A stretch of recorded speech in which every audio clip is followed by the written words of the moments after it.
welcome back to my channel. Today's video is one of your favorites, and that is the Never Seen It series. Every single Tuesday, you guys watch me go out there Blu-ray hunting, and sometimes I pick up movies that I've never seen before in my entire life, so I decided to make a video segment about it. Do I love them? Do I hate them? And do I recommend them to you? Now, there's always a best of the batch, and there's always a worst. Everything else falls in between in the middle, and trust me, I am always honest when it comes to my opinions. So before I get into my batch of what I've been watching, if you are brand new here on my channel and you're kind of digging it, you're liking the vibe, enjoying the content, then please consider hitting the red subscribe down below as well as the like button, but most importantly, that notification bell so you don't miss anything in the future. So let's get started with what did I love the most? Surprisingly enough, because my main focus for the month of April was horror movies, my number one pick is not a horror movie. It was one of the new releases that I picked up, and I did a review on this. Come On, with Joaquin Phoenix. Now, this is an A24 title. This is a very slow burn movie. Not everyone is going to enjoy this film, but I highly enjoyed it. It's kind of artistic with the black and white. I know some people aren't into black and white movies. I'm not really sure why the director decided to film it in black and white. You didn't really need to do that, but he just decided to do black and white. It's a bold choice, I guess. I don't know if bold is the correct word, but I mean, it's certainly different. Joaquin Phoenix, as always, puts out a wonderful performance, and then the dynamic between these two as uncle and nephew, very natural. I highly enjoyed this movie. However, the rewatch factor is not high because it does have that slow burn, slow pace. So if you're not a fan of slow movies, you need action all the time, then this movie is not for you. I will say that. I'm going to be honest. I always am. But overall, for me, I enjoyed this movie very much. And Joaquin always puts out a great performance. That's the main reason why I picked it up. It's A24. I usually enjoy A24 movies. And then also because of Joaquin, he is one of my favorite actors working right now. So I did want to support him and pick up his newest release. There we go. So this one was my favorite. Now let's get into the middle, because you guys love when I get into the middle stuff. Okay. I was surprised at how much of a good time I had with Hatchet. Can we talk about Hatchet for a second? This is one of the cheesiest, corniest slasher films I've ever seen, but it was so hilarious throughout the entire run. And I'm sure there were moments that were not supposed to be funny, but Mama Blu-ray and I were laughing our butts off at this film. Highly entertaining. I would definitely watch this like right now if I had to. Very rewatchable.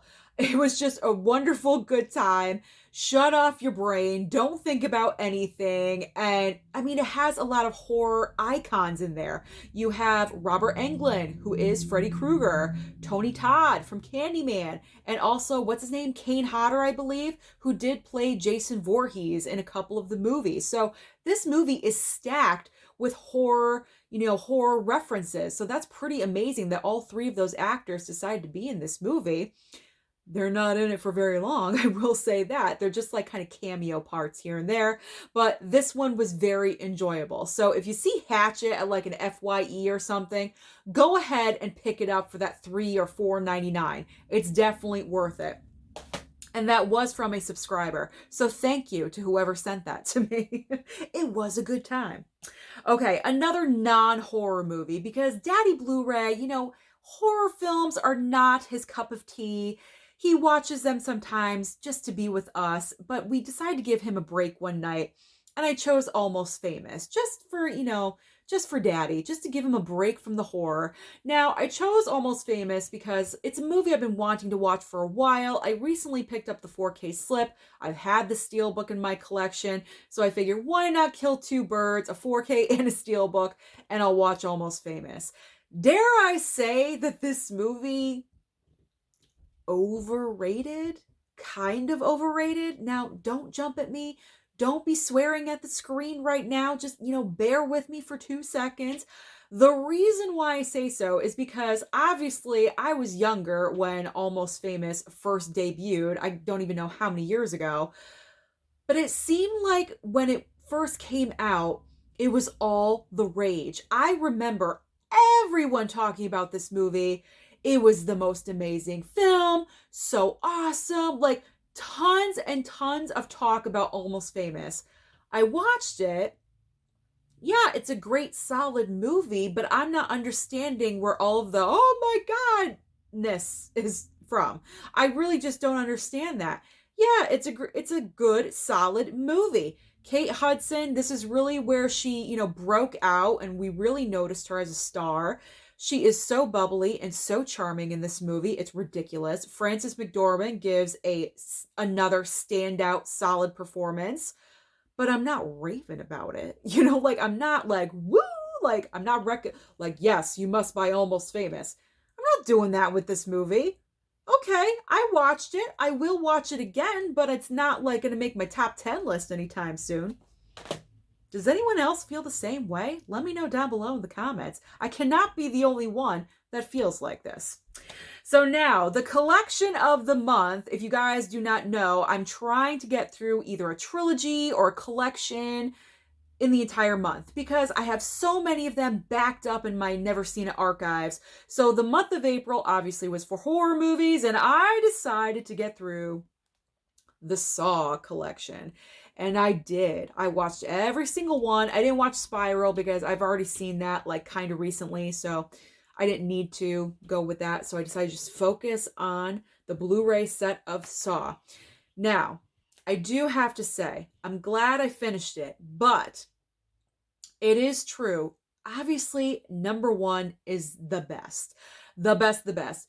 The second one, not bad. It's actually a pretty decent sequel. However, going down from there, 3, 4, 5, 6, 7, 8, the worse they get.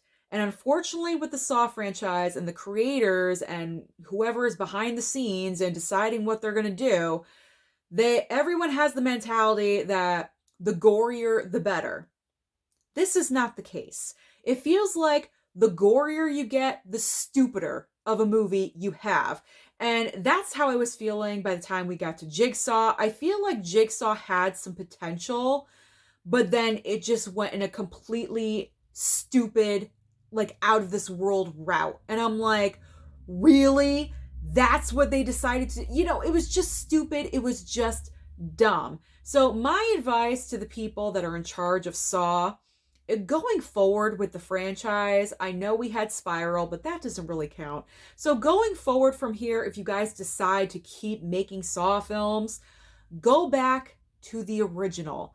Make it simple with a basic plot line, because that movie with two guys chained up in a room with them trying to put clues together and trying to figure out why they're there, how they're connected, how they know each other, that film was more effective and more scary than like 7, 8, 6. Like, no, you don't need the goriness. You need the intelligence. And that is what the first movie had, the intelligent script. You got to get back to basics, Saw. You got to get back to basics.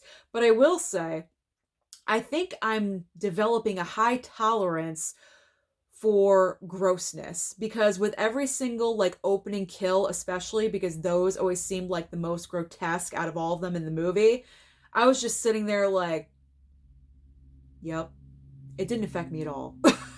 What does that say about me? I think I'm watching too many horror movies. I'm kind of like, yeah, it's not that scary. It's really not. So Saw, I got through it. Overall, I'm happy I watched it. But as far as like go-tos, 1, 2, 3, possibly 4, but it just goes downhill from there. So I do recommend that you do pick up the franchise though, because I was able to snag this at Target for I think $10 or $15, whatever it was. Super cheap. And I'm sure you can find it cheaper than that, probably on Amazon somewhere. So I do recommend picking it up. I do. Because, I mean, Saw is a staple. Let's be honest. It is a staple. Okay. Let's move on. I have this double pack of Love at First Bite and Once Bitten. I did not watch Love at First Bite, so we'll just cover that up. Once Bitten with Lauren Hutton and Jim Carrey. Young Jim Carrey. I remember this movie from my childhood. I have not seen it in forever though, so that's why it's recycled back into Never Seen It, because once it's been about 15, 20 years, it's going back and never seen it.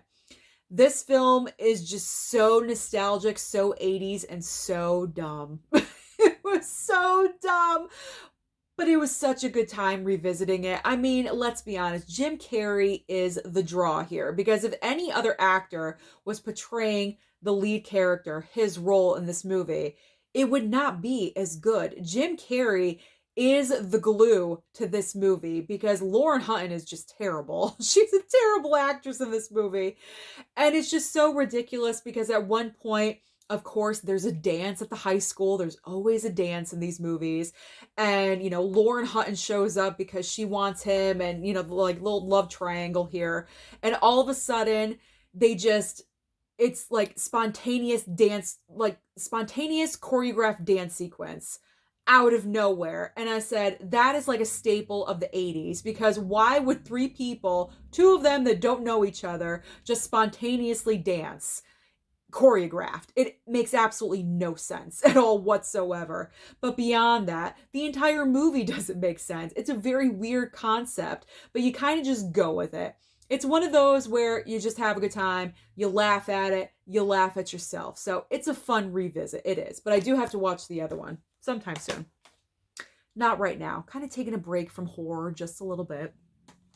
Next up is Dog Soldiers. Now, I really wanted to watch this movie, and unfortunately, I fell asleep.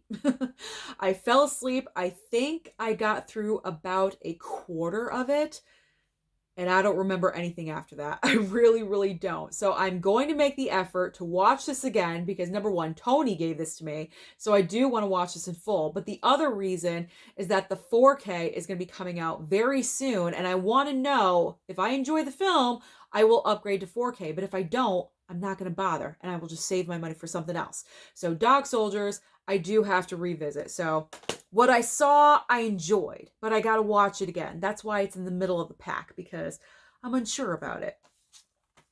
This, however, this Camp Coldbrook, okay, I fell asleep during the, I was falling asleep left, right, and sideways this month. I fell asleep during this one too. However, I fell asleep out of boredom.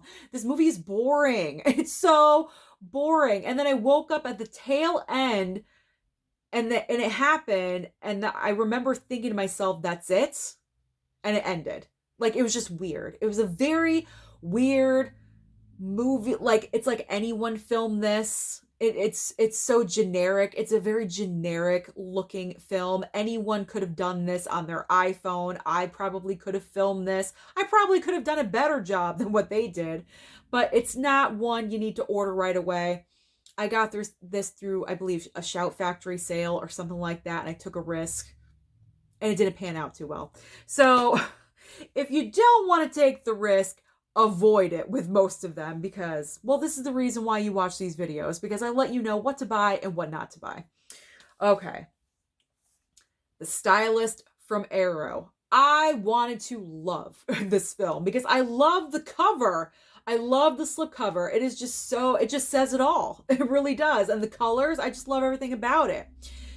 Now, I didn't love it, but I didn't hate it. It falls right in the middle. I did fall asleep, I think, for about 20 minutes of the movie. So some things might have been revealed during sleep time that I'm not aware of. But as far as what I did see, I got the impression that this movie was like a Hallmark horror movie. It just felt like a Hallmark film. It really did. It just didn't really have any substance. It was very basic. The plot line is basic. It's about a hairstylist that likes to scalp her clients. I mean, there's really nothing else to talk about. And the ending, I guess, is supposed to surprise you. I had woken up before, way before the ending. I kind of went to a lull right in the middle for about 20 minutes or so. And then I woke up and I got back into it and I continued it right to the very end.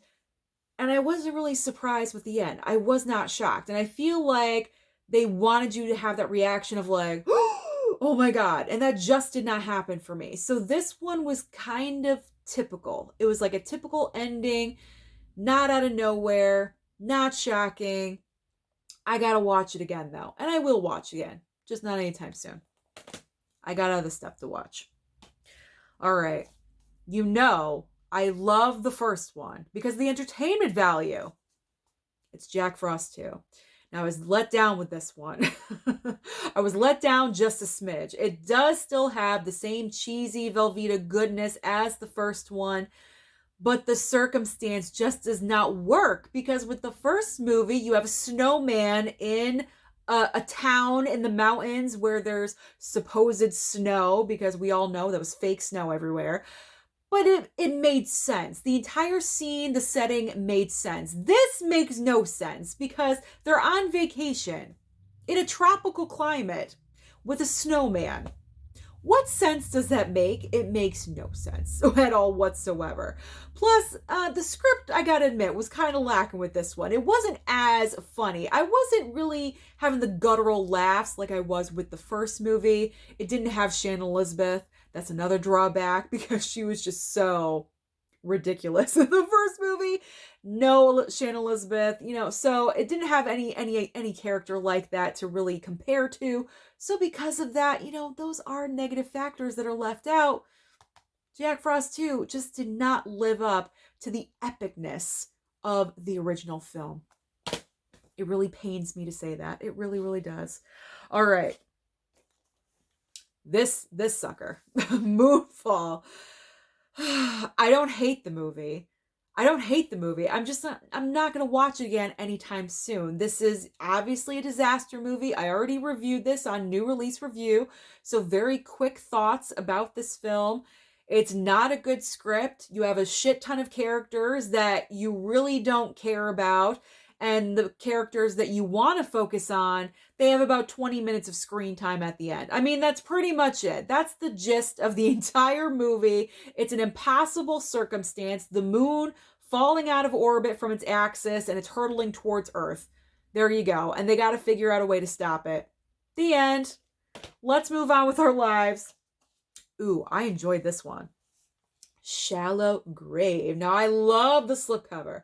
I love the slip. I love the colors that they used.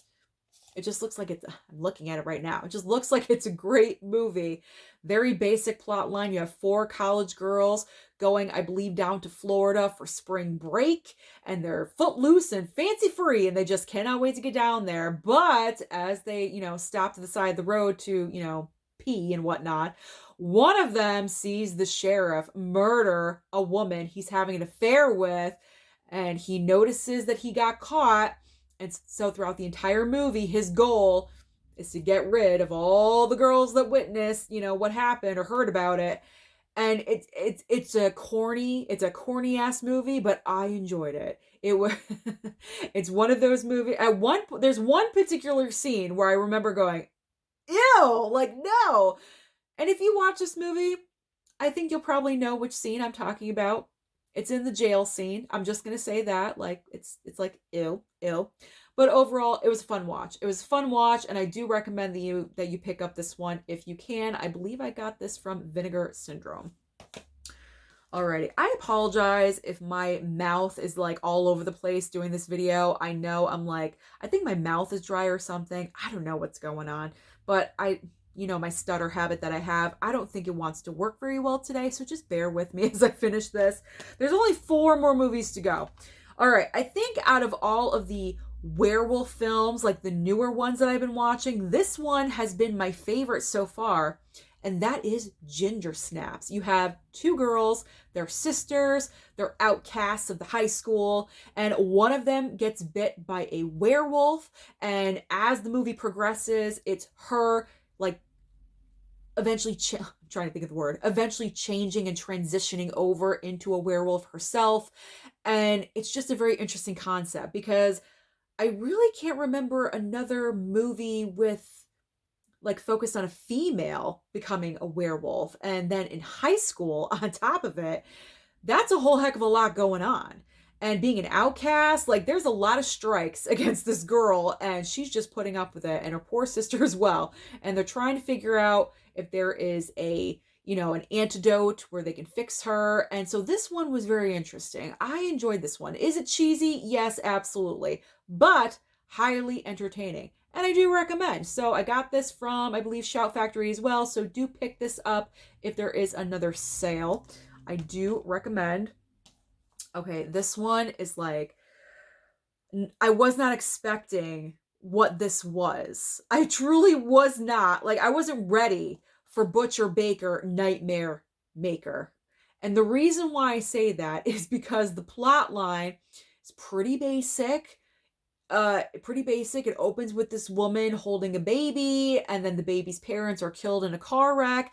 You find out that the woman is the aunt that was holding, the baby and everything. And progressively throughout the movie, you discover other things. That's all I'm going to say. I don't want to fully spoil the movie if you have not seen it, but I will say the actress, what is her name? The actress playing I think Susan Tyrell. Of course, she has my name. Susan Tyrell. I believe that's her that plays the lead actress, the aunt in the movie, is so crazy as an actress. She's taking these risks as the movie goes on. You see her mental state going crazier and crazier until she is so insane by the end of the movie. It's absolutely one of the best and strangest things that I've ever seen in my entire life on film. So if you want to see that, then I highly recommend Butcher Baker Nightmare Maker. It's so weird.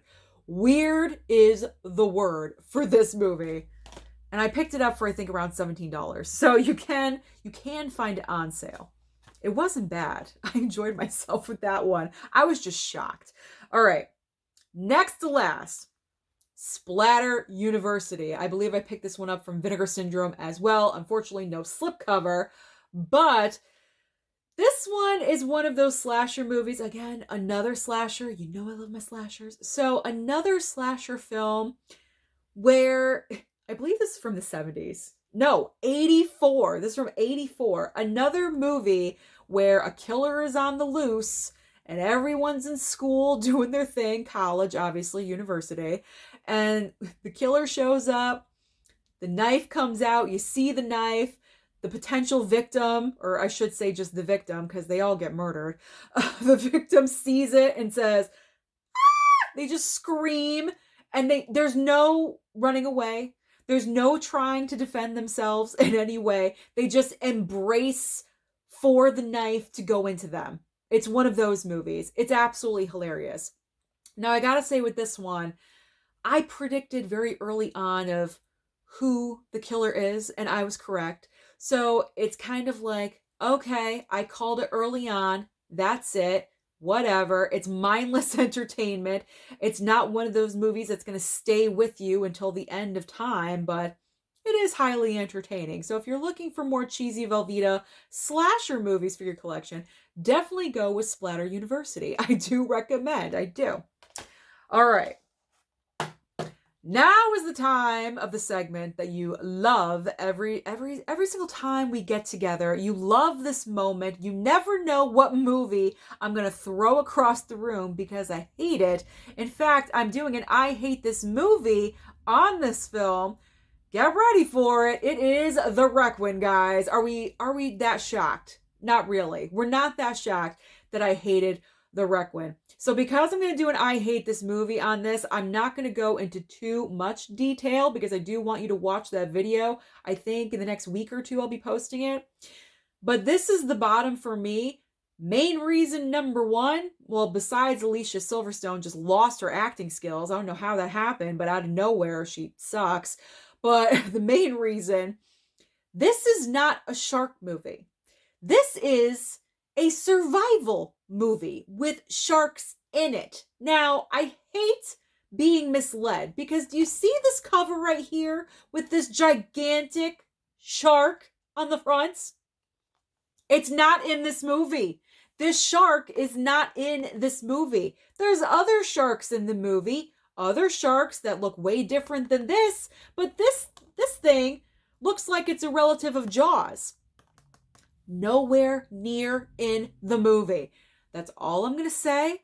I don't think I have to say anymore because we all know that this movie sucks. And you know what happens with movies that I don't like? they get tossed across the room. So that is everything that I've been watching over the past 2-3 weeks now. Let me know down below, out of the movies that I showed you, which one is your favorite and which one do you absolutely hate? Don't forget to like and subscribe before you leave, and I'll see you next time.